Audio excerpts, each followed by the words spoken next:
मित्रों नमस्कार। मैं धनीराम पटेल, एडवोकेट, बिलासपुर, छत्तीसगढ़।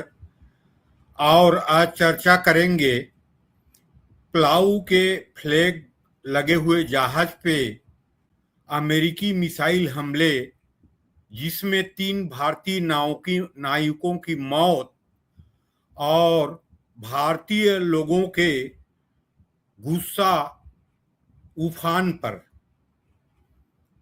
अभी ईरान और अमेरिका के जो युद्ध हुआ और राष्ट्रपति ट्रम्प के जो दिशाहीन नीति रही, जिसके कारण आज तक पीस डील भी नहीं हो पाया और 37 बार ट्रम्प ने अपना बयान बदला। और अभी जो कमर्शियल शिप पर जो हमला हुआ और जानबूझ के अमेरिकी सेना को मालूम होते हुए, सेंटकॉम को मालूम होते हुए कि इसमें इंडियन क्रू मेंबर हैं, उसके बावजूद भी हेल फायर मिसाइल से हमला करना है कमर्शियल शिप को के ऊपर।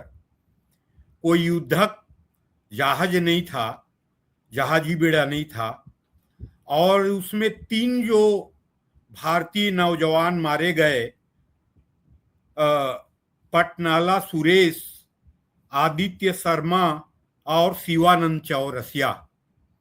भारतीय लोगों की गुस्सा उफान पर है और भारतीय लोग जो उम्मीद कर रहे थे कि भारत के सरकार जैसे लोगों के गुस्सा है, सख्त प्रतिक्रिया देने की जरूरत थी। हालांकि विदेश मंत्रालय ने प्रेस ब्रीफिंग किया और अमेरिकी दूतावास के उच्च अधिकारी को तलब करके सख्त आपत्ति दर्ज की है।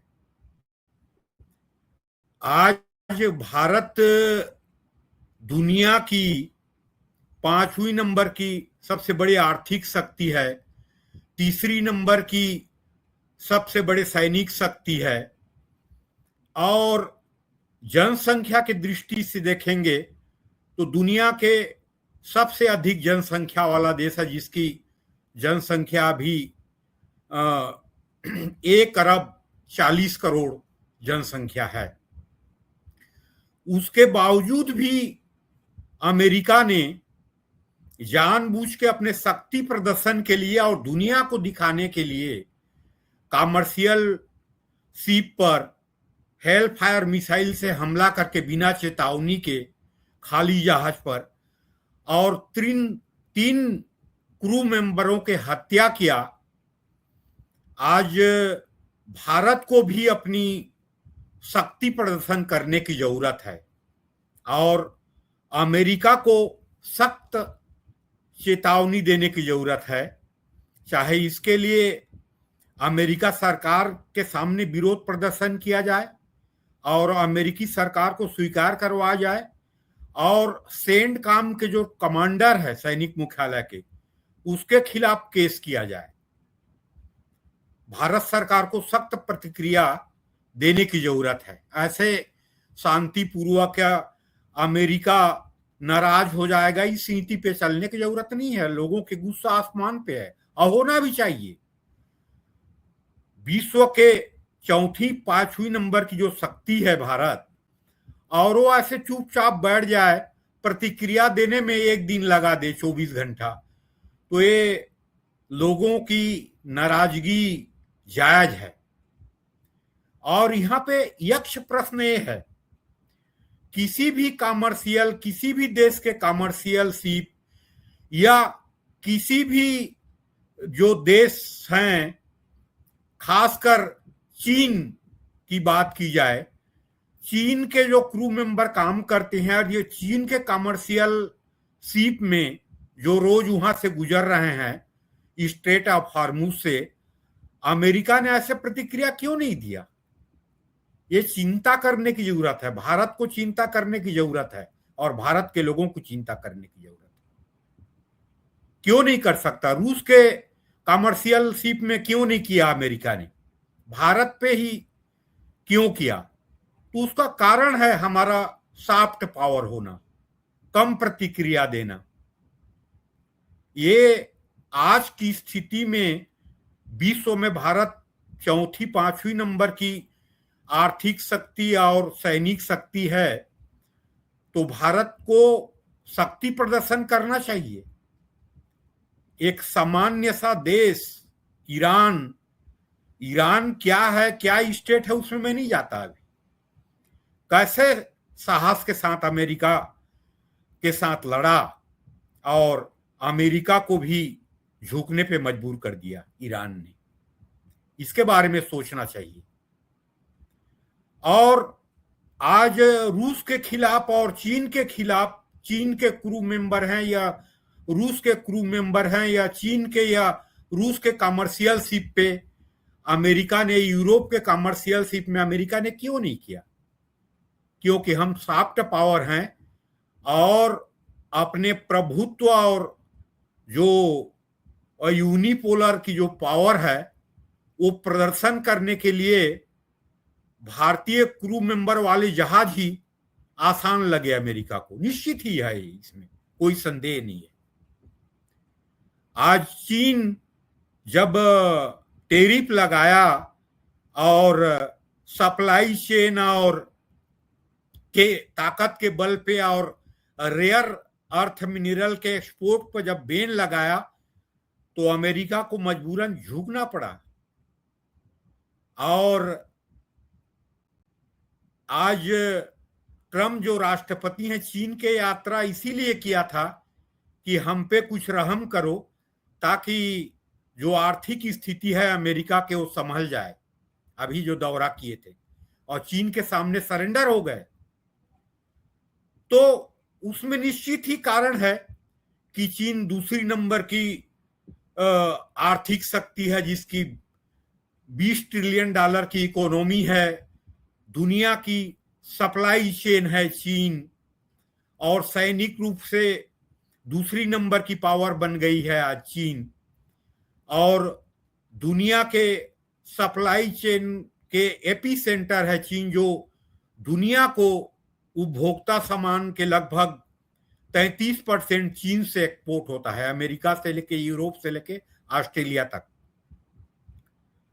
और अमेरिका ने जो अपना यूनिपोलर अपने आप को 1991 के बाद सोवियत संघ के क्लोप्स के बाद इस्टेब्लिश किया था, पिछले 20 साल में चीन ने दुनिया को मल्टीपोलर बना दिया है और दूसरे नंबर की शक्ति चीन बन गया है, इसमें कोई संदेह नहीं। इसीलिए अमेरिका हिम्मत नहीं करता।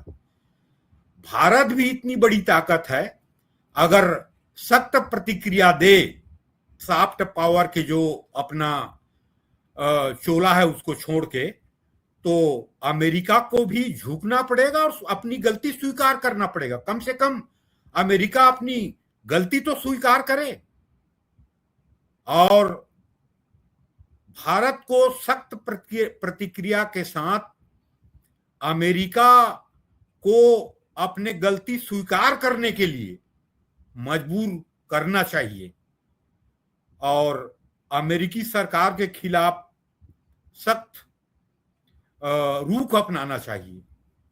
मजबूरी में सेंडकॉम के अधिकारी स्वीकार करें कि हमसे गलती हो गई, चाहे कुछ भी बहाना बना के करें, लेकिन अपनी गलती स्वीकार करें। भारत सरकार को सख्त कदम उठाने की जरूरत है और सख्त प्रतिक्रिया देने की जरूरत है, नहीं तो भारत के खिलाफ कोई भी कुछ करके चले जाएगा। इसके पहले जो नेवल अफसर जो इटली के थे और जो प्रकरण हुआ था, आप लोगों को याद होगा। तो भारत को आज जो 3 क्रू मेंबर मारे गए हैं पलाऊ के फ्लैग लगे हुए शिप में हेल फायर मिसाइल से हमला करके अमेरिकी सैनिकों ने मारा है, मारे नहीं गए हैं, अमेरिकी सैनिकों ने मारा है। तो भारत सरकार इसके खिलाफ, अमेरिका के खिलाफ और अमेरिका के सेना के कार्रवाई के खिलाफ सख्त राजनयिक कदम उठाए, और राजनयिक कदम से कुछ नहीं होता है तो इंटरनेशनल कोर्ट ऑफ जस्टिस है, वहां भी जाया जा सकता है। संयुक्त राष्ट्र संघ में भी ये मुद्दा उठाया जा सकता है। भारत हर तरफ से पहल करे, नहीं तो भारत के जो सॉफ्ट पावर की जो छवि है उसके अमेरिका जैसे देश दुरुपयोग करेंगे। कहने को तो अमेरिका आज भारत को स्ट्रेटेजिक पार्टनर बोलता है, क्वाड का मेंबर है भारत, जापान, ऑस्ट्रेलिया और अमेरिका, और क्वाड का फ्रेंड मानता है। लेकिन उसके जो ट्रम्प के पिछले 1.5 साल के करतूत हैं, चाहे पाकिस्तान के मैटर को लेके हो, चाहे ऑपरेशन सिंदूर के मैटर को लेके हो, चाहे ईरान की इशू को लेके हो, जैसे पाकिस्तान के साथ व्यवहार किया, हालांकि उसमें ट्रम्प के निजी व्यापार और क्रिप्टो करेंसी के बिजनेस के कारण किया है। अमेरिका आज ट्रम्प हर नीति में अपने पारिवारिक और निजी व्यापार के हित को ध्यान में रख के ही कदम उठा रहे। अमेरिका में भी इसके खिलाफ पता नहीं कैसे महाभियोग की कार्यवाही या जुडिशरी प्रोसेस इसके खिलाफ हो नहीं रहा है। शेयर मार्केट में जो कर रहा है सब चीज कर रहा है ट्रम्प। लेकिन अभी जो 3 क्रू मेंबर मारे गए हैं, इसके खिलाफ भारत को सख्त राजनयिक प्रक्रिया और चाहे judiciary process, international court of justice या संयुक्त राष्ट्र संघ में कदम उठाना चाहिए और सख्त प्रतिक्रिया देनी चाहिए। मित्रों, नमस्कार।